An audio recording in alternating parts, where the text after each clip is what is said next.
Museveni was elected. So many years after, Museveni is still in place, but democracy has been eroded, human rights continue to be violated. How is it possible that the main opposition candidate, Mr. Bobi Wine, could have been sieged by the military in his house and his family and his wife assaulted by government forces? All of this to guarantee a seventh term in office of Yoweri Museveni. It is just unacceptable, and Europe cannot accept this. 40 years in power, and challengers are put under house arrest. This is not democracy, it is criminal. Dear Chair, President, González Pons, Commissioner, more than 10 years ago, my first mandate is this European Parliament. I was a member of a EU electoral observation mission to Uganda, a country long tormented by oppressive, brutal regimes. Museveni was elected. So many years after, Museveni is still in place, but democracy has been eroded, human rights continue to be violated. I had the opportunity to check the importance and the weight of EU diplomacy on the spot in Uganda. So it summed up with the embassies of the member states, and we're still powerless in order to make the right point to bring about fair, credible elections in Uganda. Insofar, there is something we can do. It's make the case for human rights violated of the leaders of the opposition, so that the European message is still heard in Kampala, in Uganda, and all over the place, that we do care about those leaders of the opposition which are so unfairly prosecuted against. So please, Commissioner, take the message. Action is needed in Uganda, Kampala. Thank you. Muchas gracias, señor López Aguilar. Mr. Tinkinen, seat 210. Mr. President, Uganda's president, who has been in power for more than 40 years, has placed the only credible opposition candidate under house arrest. 40 years in power, and challengers are put under house arrest. This is not democracy, it is criminal. Now listen to what the EU's official policy is at the same time regarding its support for Uganda. The EU cooperates with Uganda to promote the country's green transition, support sustainable and inclusive job creation and investment growth, and strengthen democratic governance that advances social inclusion and human rights. It seems the support policy has not been very successful. The EU must now decide whether we want to continue financing these regimes that laugh at our declarations with gold teeth flashing, or is it time to adopt a new mantra for development aid as well? Here we draw the line. Thank you. Thank you very much, dear colleague. Muchas gracias, President. Thank you very much, President. In Uganda, the full subversion of democratic standards, abuse, severe restrictions on civic space, widespread intimidation of opposition figures, fraud, violence, and a nationwide internet blackout. How is it possible that the main opposition candidate, Mr. Bobi Wine, could have been sieged by the military in his house and his family and his wife assaulted by government forces? All of this to guarantee a seventh term in office of Yoweri Museveni.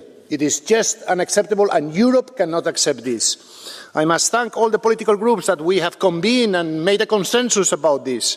This is, of course, not just about Uganda. It's about supporting the hundreds of millions of Africans who seek freedom, who seek the right for their voices to be heard, who seek their fight for progress and dignity, but are not allowed to do so through violence and oppression.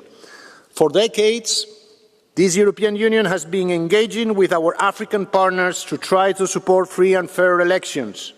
I have myself participated in electoral observations on the continent, and I'm very much aware of the challenges. But we need to do more. We have the means to do more, because today it is Bobi Wine in Uganda. Last year it was Tundu Lissu in Tanzania. And next year it might be Alberto Costa Jr. in Angola. Opposition leaders are being persecuted, elections are being stolen, and we cannot allow, as Europeans, continually to close our eyes, and especially our governments who are making economical dealings with the government of Uganda. Commissioner, the Council has to hear high voice and the opinion of this Parliament about these very tragic circumstances that are happening in Uganda. Thank you very much. Señor López Istúriz, my second speaker is another author, Mr. Hayde. Thank you, Chair. Dear Commissioner, ahead of the elections, Bobi Wine was cheered by tens of thousands of Ugandan voters wherever he appeared in the country. Now, after the elections, he is under siege, and tens of thousands of citizens took the streets, this time in protest. The post-election situation in Uganda shows a systematic assault on fundamental rights. President Museveni's seventh term followed elections that failed to meet democratic standards, preceded and followed by mass arrests, violence, attacks on journalists, the shutdown of civil society, an internet blackout, and killings of unarmed civilians. The harassment of Bobi Wine, his family and members of the National Unity Platform is unacceptable. The European Union must act consistently to end immediately all violence, threats and the arbitrary detention of opposition politicians and their supporters. We must review our cooperation with Uganda and firmly support civil society, journalists, human rights and LGBTIQ plus defenders, as well as the democratic opposition. Thank you, Mr. Hayde. Mr. Otgen is as well an author. Thank you, President, Commissioner, colleagues. What happened on January 15th in Uganda, the so-called elections, were not an election. They were a military operation, and the facts confirm it. Soldiers, acting on direct government orders, raided the home of opposition leader Bobi Wine, assaulted his family and forced the family into exile. Opposition supporters were arrested, disappeared or were killed, including Mesa Kokelo, who was fatally shot while attending a peaceful rally.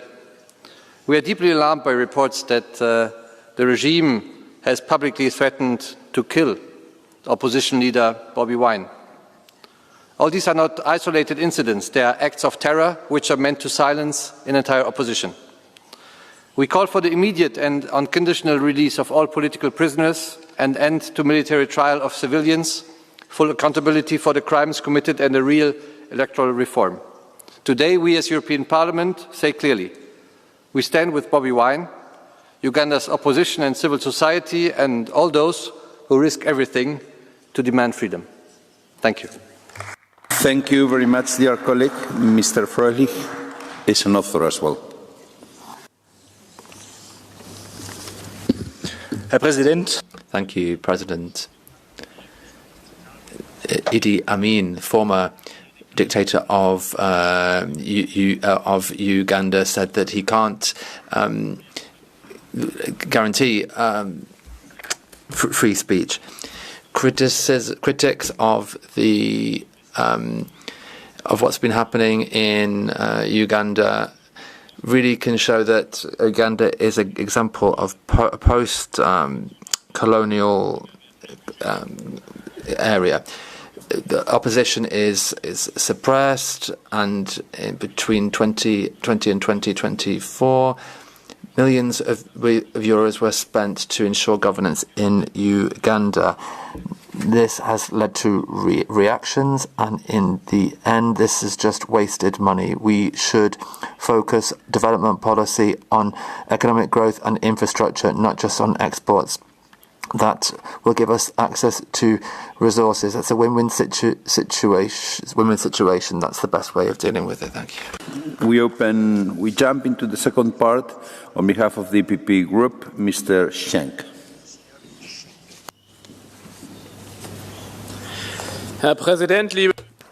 President, colleagues, well, to talk about Uganda is uncomfortable, but to turn a blind eye is irresponsible. What we say, or what we don't say, is important. Uganda is in a situation which we cannot possibly ignore. We're talking about citizens who suffer from violence, media that are not allowed to do their work, opposition with a very narrow and ever narrowing political area. So the elections have been characterized by imprisonment and also the removal of the internet, and Bobi Wine, who's had to go into hiding. This is a violation of basic principles. We in the Union want to have partnerships based on human dignity, on freedom, and on the rule of law. Our message, therefore, is absolutely indispensable. We stand on the side of the people of Uganda, not on the side of political repression. Power without legitimacy is fragile. Stability with no freedom is fragile too. So we need to make sure that we protect human rights. Thank you. Mr. Bullman, you have the floor on behalf of the Socialists and Democrats group. Herr Präsident, Frau President, Commissioner, please allow me to read a social media post, to quote it. 22 NUP terrorists since last week. NUP steht für National Unity. NUP is the National Unity Platform. That's the opposition party. I continue to quote. The 23rd is Kabobi. Kabobi steht für Bobi Wine. Kabobi is Bobi Wine, the leader of the opposition and the candidate for the presidency. That quote is from the son of the president. He's also head of the Ugandan army. The post has now been removed, apparently because they fear an international reaction. I'm in favour of offering money to strengthen democracy. I'm in favour of protecting human rights through our cooperation. But this is completely unfair, what is happening, and I'm waiting for action from the Commission and the Council. The European Parliament is not going to let this go. My next speaker on behalf of the ESN group is Mr. Siskowski. Thank you, Chair, ladies and gentlemen. 40 years is a long time, and 40 years ago the world was completely different. Diego Maradona was the best football player. Margaret Thatcher was the ruling person in the UK. Uganda has had the same president all the time, so no surprise people want changes. But for the 40 years, the president of Uganda did not change either. He rules with the same methods all the time. And this shows the divergence between what we're talking here, where we condemn the behavior of authorities, and that we make business with Uganda. So here there is this discrepancy, because on the one hand we talk about it and indeed we invest there, and we have a policy which should be realpolitik, that is, we focused on business and raw materials. The violence obviously has a very dark side to it, and we should condemn what's happening there. On the other hand, foreign policy should be about caring about our own interest. Thank you. Much, dear colleague. I have 3 requests for the Catch the Eye. First one is Mr. Stier.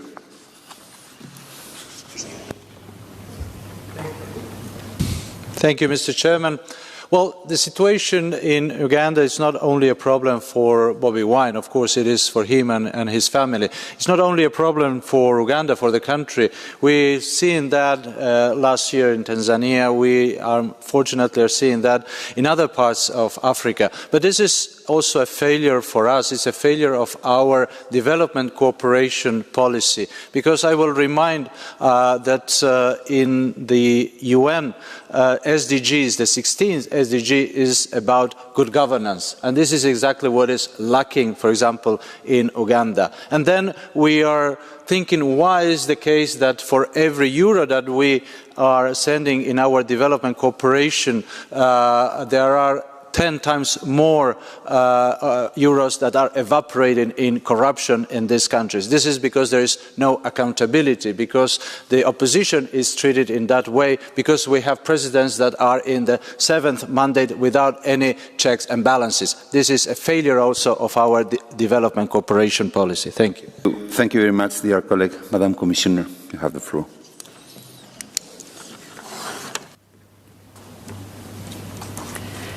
Honourable members, the European Union, through its delegation in Kampala and locally represented European Union member states, have been following closely the run-up to and the elections on January 15, 2026. These engagements included meetings with all political parties, including with the National Unity Platform, as well as with electoral bodies and with government and the leadership of the Ugandan People's Defence Forces. An EU-funded project focused on electoral violence prevention called Let's Talk Peace was launched ahead of the campaign, which was welcomed by stakeholders across political lines. A diplomatic watch by the EU delegation was carried out on election day, and the spokesperson of the European External Action Service issued a statement after the announcement of the results. As mentioned in the statement, we share the findings of the preliminary statement of the African Union COMESA IGAD Joint Observation Mission as regards the involvement of the military in the electoral process, which is contrary to the Ugandan 1995 constitution. Furthermore, the internet shutdown implemented 2 days before the elections clearly limited access to information and freedom of association. We are also very concerned with the arbitrary arrests and suspension of numerous civil society organizations ahead of the elections. We call for investigations and accountability following the reports of death, violence and detentions of opposition politicians and human rights defenders, as well as for clarification of the current situation of Bobi Wine in particular. We call on all political actors to exercise restraint, to refrain from violence or incitement. The EU, despite the current challenges, will continue engagement with Uganda on a broad-based agenda based on shared interest and mutual respect, including on trade, critical raw materials. Our cooperation and humanitarian programs promote a Team Europe approach, exploring opportunities for transformative projects, including under the Global Gateway.